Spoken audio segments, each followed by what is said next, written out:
Hello everyone and welcome back to Railfan on location, where we are back after a very long time. We are once again back trackside on the New England Central's Palmer subdivision for the first time in almost 3 months. And I am very, very excited to be back here. And today, it's nothing out of the ordinary. I just finally managed to get some time out of my busy schedule. Managed to hear a train coming our way, so I figured we might as well set up and see what we'll see. So the plan is stake it out with this camera pointing this way down the track, because it's running back up north to Palmer from Willimantic. So coming right toward us, and then we're also going to get a drone up in the air so we can get a nice aerial perspective at the same time. So it should be pretty good. Today we're back at one of my favorite locations, as you longtime viewers of the channel will know, the Eagleville Dam at the Eagleville Preserve in Mansfield, Connecticut.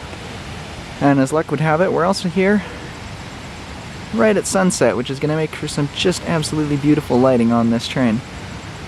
So hopefully this shot will be quite something. Quick pause for cool Air Force jet. We got a train inbound. I'm going to get the drone in the air.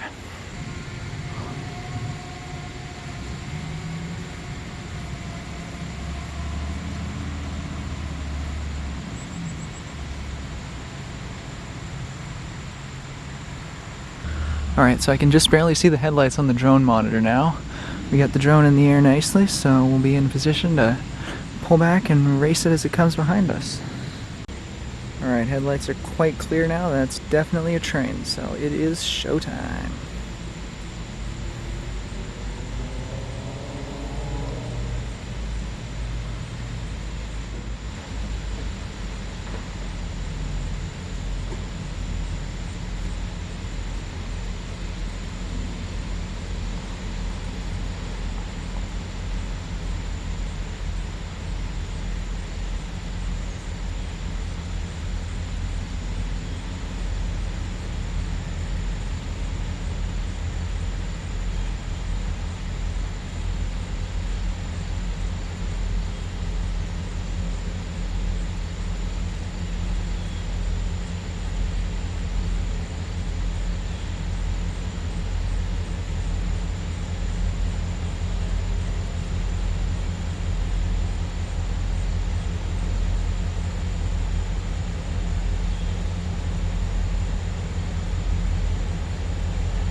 Well, there you are, everyone. Short and sweet. We got two nice matching Genesee and Wyoming leaders on that one, which is always cool. And, you know, a nice little train. Really, you could do a lot worse. You might have heard a beep there. That was because my drone started running out of battery, so I had to bring it in. But everything's safe, so that's fine. Runs out of the battery and starts emitting that warning at about 20% battery life to make sure I can get it in. Yeah, hopefully you enjoyed. If you did, please consider leaving me a like to let me know that you enjoyed this video, and maybe even subscribing to help the channel grow and make sure you don't miss out on the next one of these videos. As always, thanks for watching everyone, and we'll catch you in the next one. Have a great day.